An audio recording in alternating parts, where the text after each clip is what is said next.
pour répondre à cette question, je crois qu'il faut, dans un premier temps, parcourir très brièvement l'histoire de l'Union européenne. La première remarque, c'est que cette histoire ne commence pas après la Seconde Guerre mondiale. Dans l'entre-deux-guerres, l'idée d'une communauté européenne, d'ailleurs l'expression communauté européenne, qui à mon avis était meilleure que Union européenne, cette expression naît dans l'entre-deux-guerres.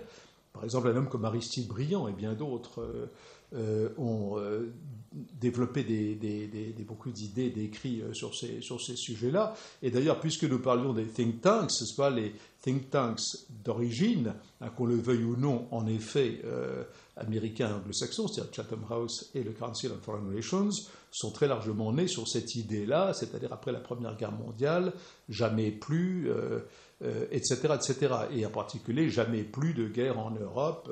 Voilà. Donc cette notion, sur le plan intellectuel, la notion de Europäische Gemeinschaft, ce sont des notions qui se sont développées, je le dis en allemand parce que effectivement, ça tournait autour des conséquences de la catastrophe de la Première Guerre mondiale. Tout ça donc a mûri un peu, mais sans aboutir.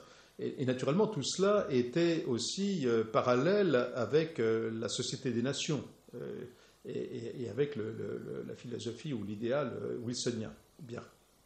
Mais ça n'a pas débouché.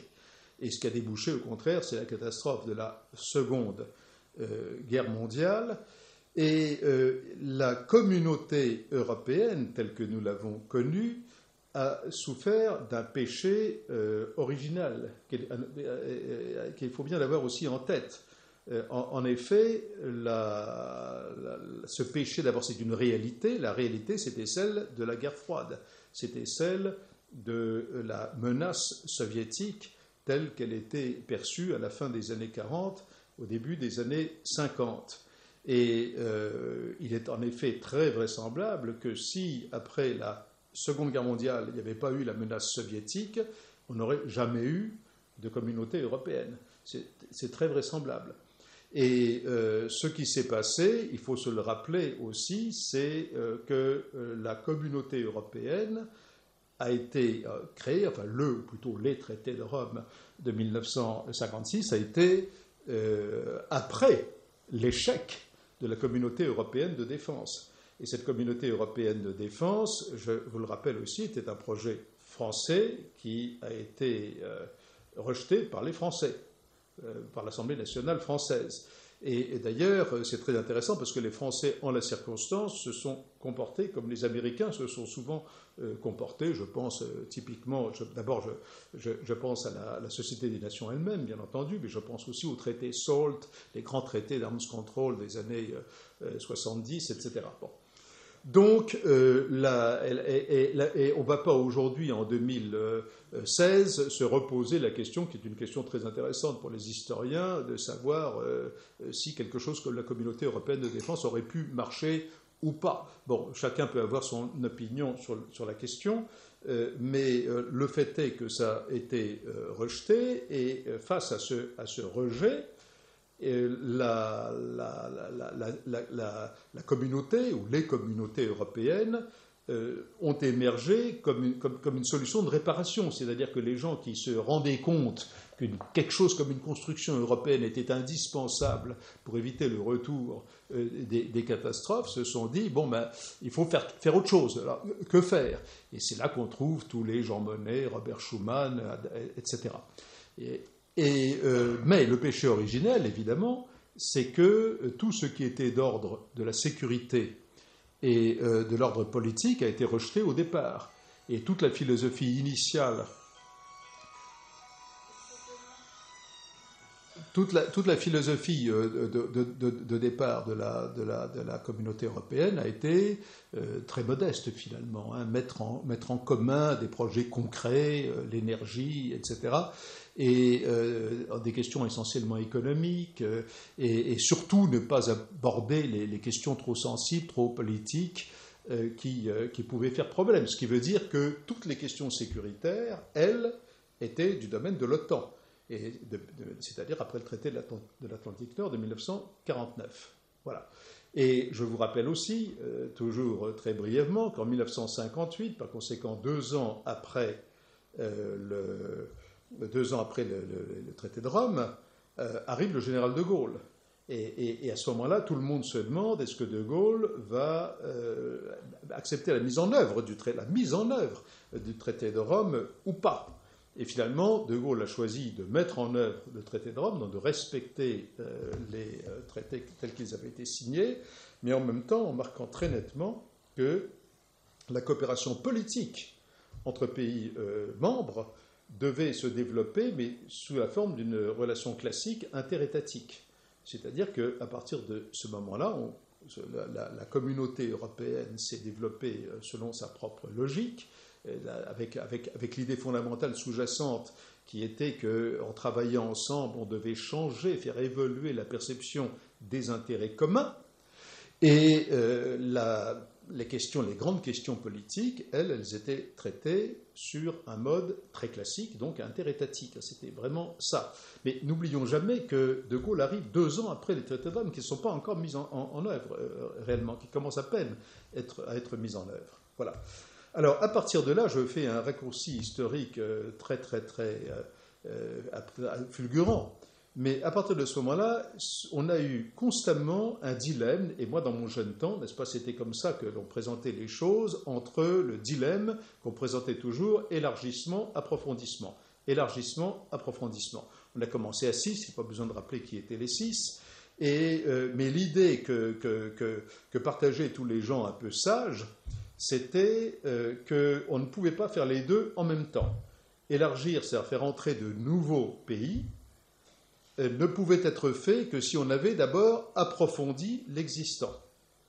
Et on ne pouvait pas faire les deux ensemble. Et l'autre problème qui a fait surface tout de suite, ça a été le problème de l'adhésion de la Grande-Bretagne et de pays comme le Danemark et le pays du Nord, étant un peu dans la mouvance spirituelle, si j'ose dire, de la Grande-Bretagne. Et le général de Gaulle, d'ailleurs ça vaut la peine de relire aujourd'hui les conférences de presse, tous les textes de Gaulle qui sont en termes historiques assez extraordinaires, encore une fois à lire aujourd'hui, mais de Gaulle a toujours exprimé la vue que la Grande-Bretagne ne pourrait pas partager les objectifs qui étaient ceux des pères fondateurs de la communauté, et que l'objectif de la Grande-Bretagne, finalement, c'était de faire une vaste zone de libre-échange économique liée intimement aux États-Unis, ces États-Unis étant donc le grand protecteur sur le plan de la sécurité. Alors, je ne refais pas non plus l'historique de ces élargissements, mais c'est à l'époque du président Georges Pompidou et du Premier ministre Heath, donc après autour de 1972, que la Grande-Bretagne est rentrée. Et la politique, d'ailleurs, de la Grande-Bretagne a toujours été, elle est constante. La politique étrangère, c'est une des constantes de la politique étrangère de la Grande-Bretagne, que de chercher à exercer dans toutes les organisations, d'ailleurs, un rôle important. Donc être présent dans ces organisations, mais d'exercer un rôle important. Et la Grande-Bretagne est perçue, d'ailleurs, était et reste aujourd'hui plus que jamais perçue par les Britanniques, un peu d'ailleurs comme la majorité des Américains, comme une organisation internationale parmi d'autres. Et non pas comme un grand projet de transformation des unités politiques comme on l'avait présenté, nous, en France, et comme les pères fondateurs, plus généralement, l'avaient présenté ou l'avaient rêvé. Bon, il y a donc eu plusieurs vagues successives d'élargissement, et ceci m'amène directement à l'année 2000, aux années 1989-1991. Et pour moi, j'ai souvent eu l'occasion de m'exprimer sur ce point à l'IFRI ou ailleurs. Je crois que la vraie transition, c'est la chute du système soviétique. Alors, sans développer encore une fois tous les aspects consécutifs à la chute de l'Union soviétique qui expliquent la plupart des grandes caractéristiques du monde actuel, la chute du dernier empire, si vous voulez, après l'Empire ottoman, l'Empire austro-hongrois et les empires coloniaux européens. Après cette chute, on s'est trouvé devant un problème qui était extraordinairement difficile, qui était faut-il élargir l'Union européenne et absorber par conséquent les nouveaux, les anciens, ce qu'on appelait les pays d'Europe de l'Est, libérés du joug communiste ou soviétique, ou faut-il construire quelque chose de nouveau? Et ça a été tout le débat du début des années 90. Et vous vous souvenez que François Mitterrand avait, pendant un certain temps, agité l'idée d'une sorte de confédération européenne et que la communauté européenne resterait partie de cette confédération européenne. Ça ressemble un petit peu à ce qu'on appelle aujourd'hui le noyau dur. Bon, tout ça flottait un peu conceptuellement, mais ce sont des débats qui ont eu lieu. Et finalement, la solution qui a été retenue, ça a été d'élargir à marche forcée. Et on a élargi à marche forcée. Et je vous dirais, je l'ai pensé toujours à l'époque, je l'ai écrit dans les Ramsès successifs, entre autres, mais j'ai toujours pensé que c'était extrêmement dangereux, que ceci allait affaiblir et peut-être même d'ailleurs conduire ce qu'on n'appelait pas encore l'Union européenne à sa ruine, à sa chute. D'un autre côté, c'était probablement inévitable. C'est pour ça qu'on a ce paradoxe. Ce qu'il faut bien voir, c'est que dans la vie, des personnes physiques comme des personnes morales, quand il arrive un changement extrêmement brutal qui n'a jamais été anticipé, eh bien, il est très difficile de réagir. Et on est parfois amené à prendre des décisions qui sont pleines de périls. Et il est vrai que rétrospectivement, quand on regarde la situation de l'Europe aujourd'hui, on peut penser que s'il n'y avait pas eu cette perspective européenne, d'abord on aurait eu bien des conflits probablement armés en Europe.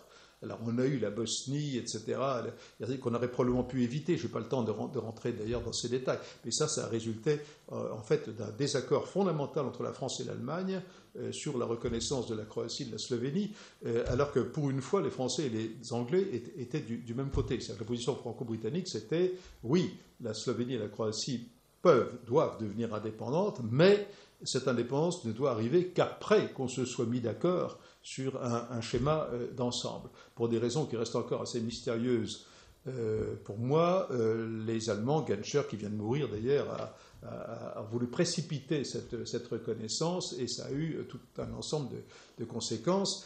Mais ce qu'il faut bien voir, c'est que malgré ce drame de la Bosnie-Herzégovine, s'il n'y avait pas eu la perspective européenne, il y en aurait eu bien d'autres.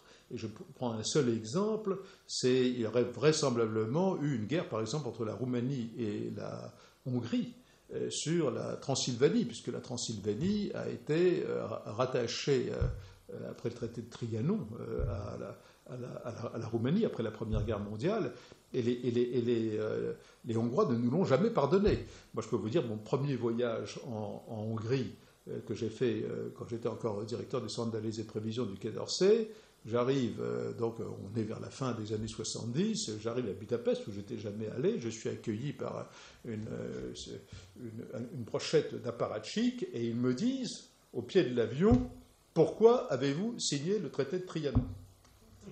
Et je leur réponds, « Messieurs, je n'ai pas signé le traité de Trianon », ce qui est factuellement exact. Mais il n'empêche qu'il y avait ce traumatisme. Et donc, il y aurait eu énormément de problèmes de ce genre. Et quand on voit les populismes qui émergent aujourd'hui, vous voyez bien que s'il n'y avait pas eu la perspective, là aussi, européenne, et j'ai presque envie de dire le rêve européen, eh bien, ces populismes seraient développés extrêmement vite, beaucoup plus vite encore, dans les pays dont nous parlons. Alors, ensuite, vous avez eu Maastricht. Et Maastricht a été une entreprise destinée à contrebalancer les forces centrifuges de cet élargissement. et en particulier le grand saut monétaire. Le grand saut monétaire. Et ce grand saut monétaire, et là aussi, beaucoup d'entre vous se souviennent des débats qu'il y avait dans les années 80, qui était le débat sur le serpent monétaire. Il y avait des crises monétaires à répétition, tout le temps, qui entraînaient des problèmes de spéculation. D'ailleurs, les gens qui rêvent de l'éclatement de l'euro feraient bien de méditer un peu plus à la situation des marchés financiers à l'époque. Et tout ça amplifié en plus par les développements des marchés financiers qui ont eu lieu depuis.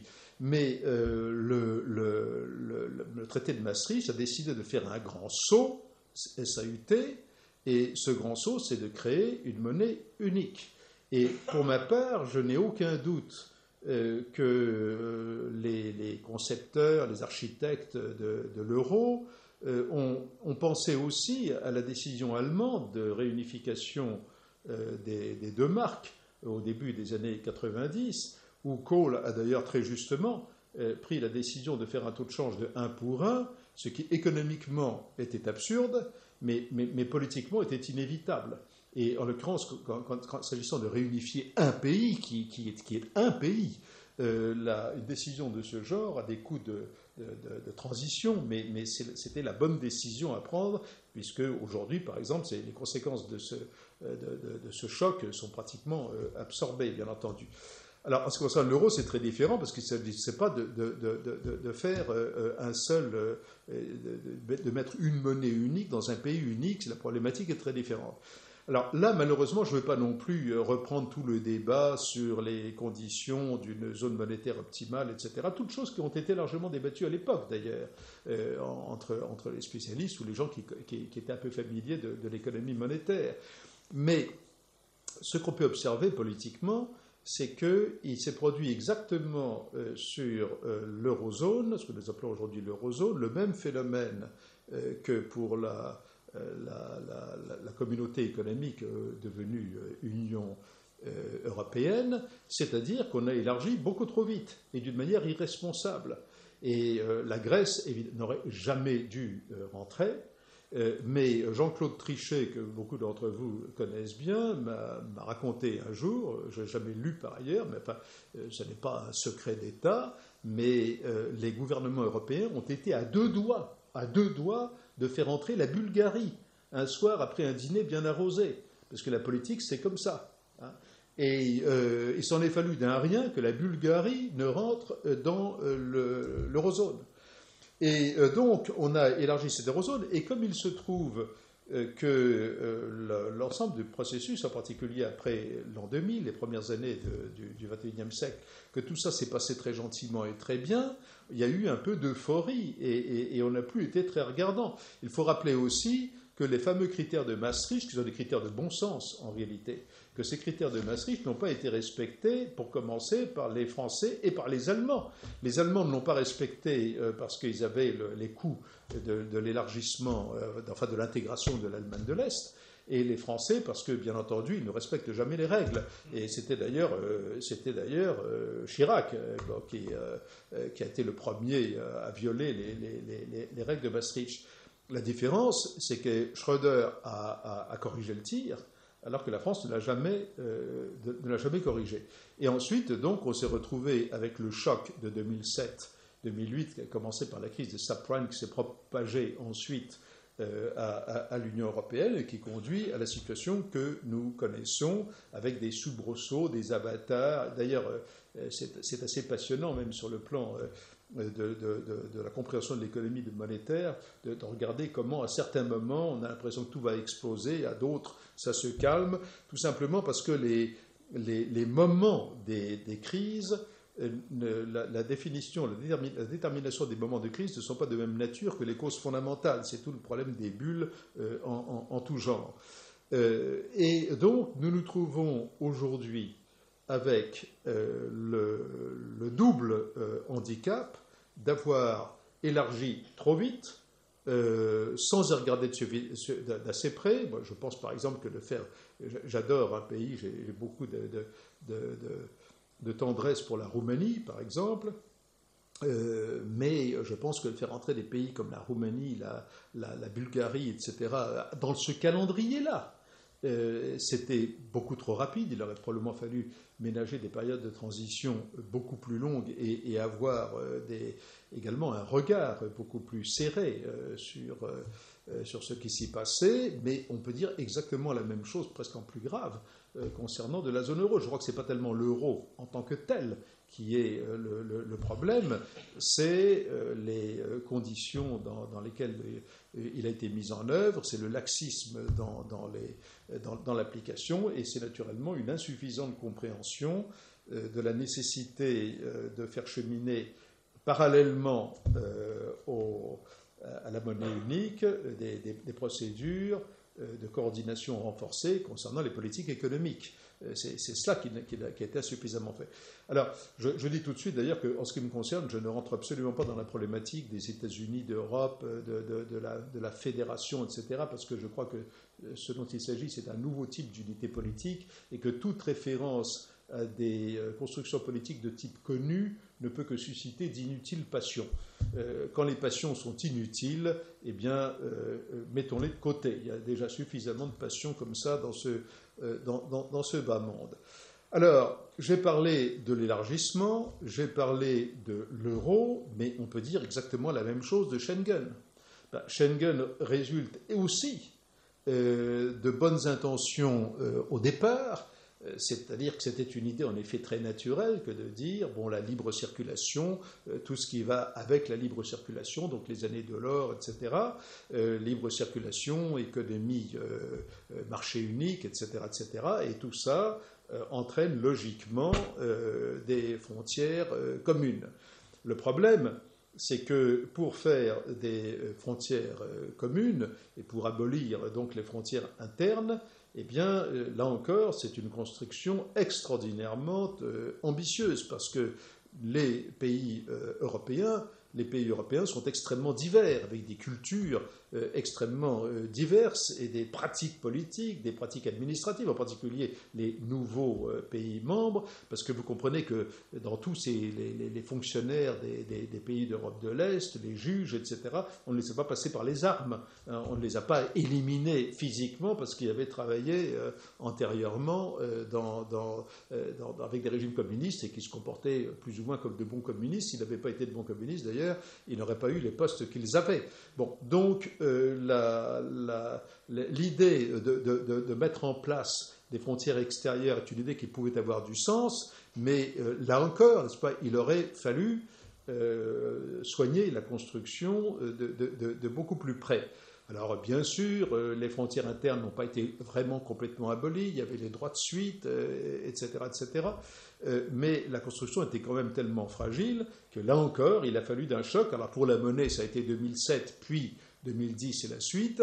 Et pour Schengen, le grand choc, naturellement, c'est la crise des réfugiés qui est consécutive à un autre désastre ou à un autre grand choc qui est celui du printemps arabe, le fameux et très mal nommé printemps arabe de la fin 2010 et début 2011.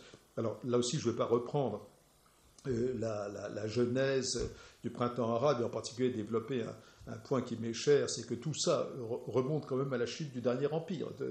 On revient à tous ces phénomènes. Et la chute du dernier empire qui lui-même est liée au développement des technologies de l'information et de la communication, puisque l'Union soviétique pourrait parfaitement aurait pu exister ou survivre s'il n'y avait pas eu, entre autres, n'est-ce pas, les considérables transformations technologiques qui ont commencé à se manifester dans les années 70, dans les systèmes d'armement, ce qu'on appelle la révolution dans les affaires militaires, etc., etc. Tout ça se tient, il y a une certaine cohérence, globale. Et là, cette Union européenne élargie,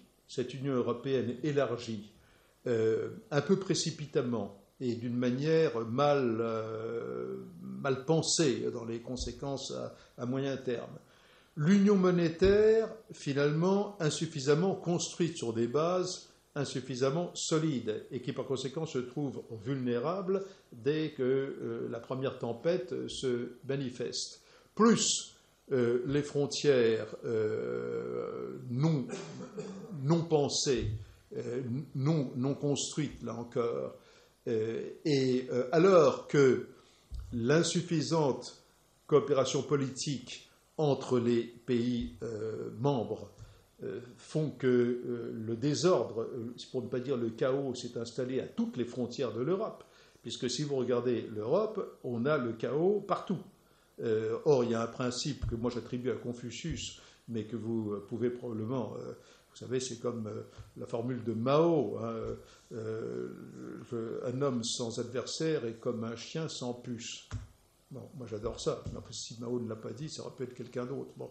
Et Confucius, paraît-il, disait on ne doit jamais laisser un État ne doit jamais laisser le désordre s'installer à ses frontières.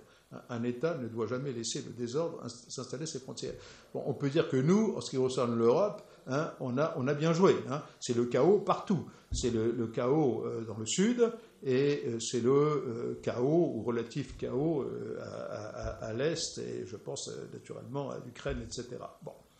Et tout ça, évidemment, parce que nous n'avons pas développé la coopération politique, et c'est là d'ailleurs que l'interaction joue aussi avec les développements aux États-Unis, puisque les États-Unis, et ça je crains que ce ne soit une constante là aussi dans l'histoire américaine, les États-Unis oscillent tout le temps. On passe d'un extrême, sans refaire l'histoire des États-Unis, on passe d'un extrême comme l'idéologie de George W. Bush avec le Greater Middle East, et donc l'idée parfaitement naïve qu'il suffit de débarquer et de renverser Saddam Hussein pour instaurer la démocratie en Irak. Mais je peux vous dire qu'en 1989, beaucoup d'Américains et même de Français, je n'aurais pas la cruauté de citer certains noms de spécialistes ayant pignon sur rue de l'Asie et de la Chine en particulier,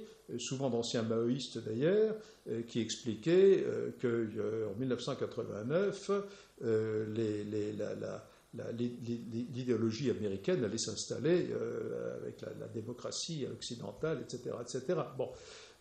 Tout ceci, donc, c'était fondamentalement des erreurs politiques, mais largement aussi idéologiques. Et naturellement, tout ce que nous sommes en train de voir à travers la campagne électorale américaine et à travers les positions d'un Trump, etc., c'est le contre-coup de tout ça, suivant toujours le principe de l'action et de la réaction.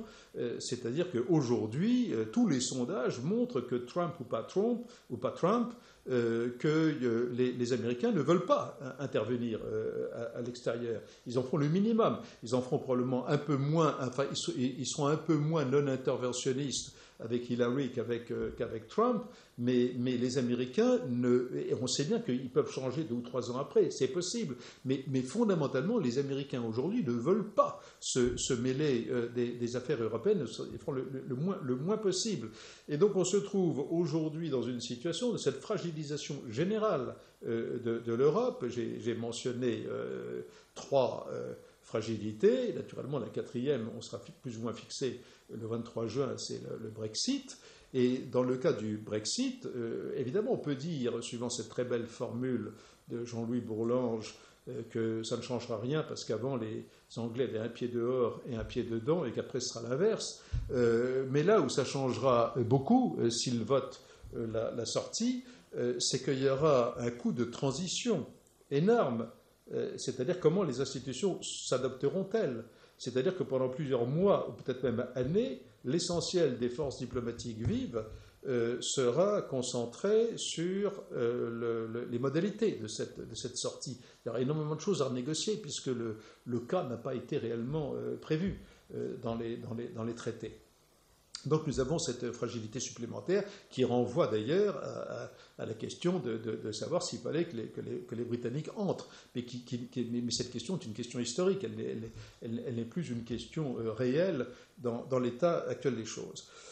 Alors, évidemment, il n'est pas surprenant que l'on voit se développer aussi tous les populismes, parce que tout ça se passe à un moment où on se trouve partout dans des situations économiques difficiles, parce que les pays européens, à des degrés divers, ont du mal à s'adapter à un contexte qui est lié à la révolution technologique, à la montée des pays émergents, la montée de la Chine et bien d'autres. Donc, tout cela fait que les difficultés, les pays européens sont des pays quand même assez vieux, dans tous les sens du terme, et fatigués. Bon. Donc il y a cette vieillesse générale à des degrés divers, et la difficulté d'adaptation fait que partout on cherche des boucs émissaires, et le bouc émissaire idéal, c'est évidemment l'Europe. C'est la construction européenne, c'est Bruxelles, le Bruxelles réel ou imaginaire, et ainsi de suite. Et donc on se trouve dans une situation où il y a une fragilisation d'ensemble de la structure, et où la tonalité générale sur l'Europe est une tonalité négative, et où tout le monde donc parle, où l'idéologie, si vous voulez, ambiante, est une idéologie négative. Alors, voilà, si vous voulez, le diagnostic. Alors, que peut-il se passer ? On peut imaginer beaucoup de scénarios, mais je vais vous donner ce qui, à mes yeux, serait le pire. À mes yeux, le pire serait que la France continue d'être incapable de se réformer. Et vous voyez bien que, disant ça, je ne suis ni de gauche ni de droite, parce que ce n'est pas le problème. Le problème, aujourd'hui, ne se présente pas de cette manière. Mais si la France continue à être incapable de faire les réformes fondamentales qu'elle doit faire, eh bien, l'euro explosera. Mais l'euro explosera par la France. Et là, vous avez deux variantes. C'est soit la France qui se retire de l'euro, soit l'Allemagne qui se retire de l'euro. Mais en réalité, ça reviendra au même. Et quel que soit le résultat, il y aura toujours une eurozone. Mais cette eurozone sera une zone marque, qui sera une zone de l'Europe du Nord. Et ça, ce serait le début de la fin de la construction européenne. Parce qu'on retomberait, à partir de ce moment-là, on retomberait probablement dans des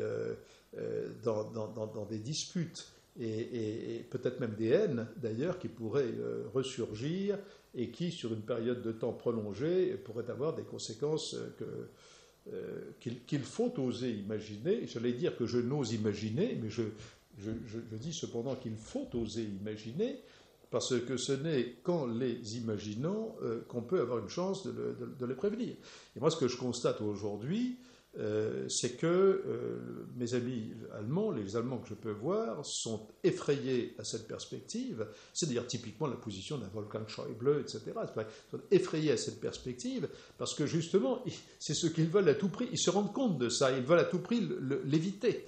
Mais ça dépend de nous, Français. Fondamentalement. Alors, il y a bien d'autres hypothèses plus ou moins dramatiques qu'on peut imaginer, mais évidemment le pire n'est pas toujours sûr, et je dirais simplement pour conclure ceci, l'Union européenne doit survivre. Elle doit survivre parce que toute autre hypothèse est catastrophique. Alors, quand je dis « doit survivre », ça ne veut pas forcément dire que les rêves des pères fondateurs sur le modèle des rêves des pères fondateurs. Ça veut dire qu'il faut une Union européenne qui commence par fixer, pour parler franglais, les grands problèmes. C'est-à-dire qu'on travaille pour réparer ce qui n'a pas fonctionné. Réparer ce qui n'a pas fonctionné, ça veut dire, reprendre... alors, on ne va pas reprendre le problème de l'élargissement à la base, mais quand on parle de géométrie variable, de noyau dur, etc., c'est un peu ce qu'on veut dire. Ça veut dire que tout le monde n'est pas nécessairement appelé à aller au même rythme. Donc, ça veut dire introduire plus de différenciation à l'intérieur de cette Union européenne. Et dans cette perspective-là, moi, je préfère employer l'image des cercles concentriques plutôt que la géométrie variable qui ne veut pas dire grand-chose. Mais dans cette perspective-là, il peut y avoir sur une trajectoire un peu lointaine, il peut y avoir la Grande-Bretagne, et peut-être même sur une trajectoire encore plus lointaine, la Turquie. Pourquoi pas? C'était sur une trajectoire encore... Je dis ce que je dis, sur une trajectoire encore... Bon. Et puis, donc tout ça, on peut imaginer toutes sortes de modèles. Deuxièmement, il faut fixer l'euro. Et pour fixer l'euro, ça passe par les fameuses réformes, ce qui ramène largement au problème de la France. Il y a beaucoup de travail qui se fait, qui s'est fait déjà, mais il y a encore énormément de travail à faire. C'est souvent un travail technique, mais c'est aussi un travail politique. Parce qu'il est certain que si on ne veut pas, par exemple, faire un minimum de coordination, je prends le sujet fiscal comme exemple, eh bien, on ne peut que se retrouver tôt ou tard dans des difficultés. La question de la délocalisation des sièges, des headquarters des entreprises, etc., est un aspect de cette question. Et puis, naturellement, reprendre le problème de Schengen, c'est-à-dire reprendre le problème des frontières extérieures. Et pour ce qui me concerne, je ne serais nullement choqué que certains pays sortent de la zone euro, mais il faut le faire à froid. C'est-à-dire qu'il ne faut pas le faire... mais que des pays sortent de la zone euro ne veut pas dire qu'on va les laisser tomber. Si la Grèce, un jour, devait sortir de la zone euro, eh bien, ça ne veut pas dire que les pays européens ne seraient pas appelés à marquer une certaine forme de solidarité. Mais ça veut dire que la reconnaissance que la Grèce est probablement, en effet, la sociologie politique grecque fait que la Grèce n'est probablement pas un pays qui puisse durablement se trouver dans une logique de monnaie commune. Sur ce point précis, je pense que je suis très souvent d'accord avec Jean-Claude Trichet, mais pas sur un point comme celui-là. Mais il faut le faire à froid, il ne faut pas faire ce genre de choses à chaud. Et quant à Schengen, moi je ne serais nullement choqué qu'on rétablisse provisoirement les frontières nationales dans certaines conditions. Ça peut être aménagé de diverses manières, mais qu'en même temps on retravaille, on n'abandonne pas l'objectif qui est celle d'avoir un système de frontières extérieures communes, mais encore une fois beaucoup mieux organisé, pensé que ça a été le cas. Et je pense également, ce n'est pas le sujet de ce soir, qu'il faut également penser la question des réfugiés dans des termes objectifs et non pas des termes idéologiques. Ce qui conduit aussi à distinguer plusieurs niveaux. Que faire des réfugiés qui sont déjà là, que faire pour ralentir les flux d'immigrés et mieux distinguer entre les réfugiés et les migrants économiques, etc. Et puis la politique extérieure, où il est indispensable d'avoir aussi une meilleure coordination et moins basée là aussi sur l'idéologique, avec des conditions préalables qui sont fondamentalement anti-politiques, comme dire on veut que le départ de M. X ou Y à Sad ou pas est un préalable. Non, il ne faut pas de préalable, il faut une analyse aussi objective que possible de la situation. Et je pense également que la question de la politique, une politique moins dispersée à l'égard de la Russie, fait partie aussi des choses nécessaires. Alors, quand j'ai dit ça, chacun peut voir que c'est un programme de longue haleine et qu'il faudra bien une vingtaine d'années pour remettre tout ça en place. On peut y arriver si deux conditions sont réunies. Et je finis avec ça. La première, c'est qu'on cesse, et ça, c'est une sorte de discipline que les gens responsables devraient s'imposer, de faire constamment du Europe bashing. Parce qu'à force et moi j'ai beaucoup d'amis, enfin si je regarde ma propre vie, il m'est arrivé dans une phase de ma vie où j'avais l'humour un peu décapant, et comme ça arrive souvent aux gens jeunes de sortir un peu facilement des vacheries ou sur les autres ou des choses définitives sur le reste du monde. Je crois qu'il faut faire extrêmement attention aux paroles que l'on prononce. Quelque part dans l'Iliade ou l'Odyssée, il y a cette formule magnifique, je ne sais pas quel Agamemnon au personnage a sorti une phrase malencontreuse, et un autre répond quelle parole a franchi la barrière de tes dents, et suit le fait que les paroles imprudentes sont pires que les flèches empoisonnées. Et ça, c'est extrêmement profond. C'est-à-dire qu'il faut s'astreindre à une certaine discipline de parole. Et je crois que c'est vrai dans la vie individuelle comme dans la vie collective. Et deuxièmement, il faut raisonner en termes donc de réparation, d'amélioration, mais en se rendant bien compte que s'il n'y a pas une organisation européenne et une organisation de l'interdépendance touchant aussi bien au domaine politique, économique, monétaire, etc., on va dans le mur. Et last but not least, on a beau tourner tout ça dans tous les sens, on en retombe toujours sur la France et l'Allemagne. Et donc la relation franco-allemande est l'élément capital pour l'avenir de l'Europe, mais ça passe par l'économie. Et je pense que cette relation entre la France et l'Allemagne, elle peut se renforcer, je suis sûr d'ailleurs qu'elle peut se renforcer considérablement, mais à une condition, c'est que nous fassions notre travail de réparation. Voilà, je vous remercie et on va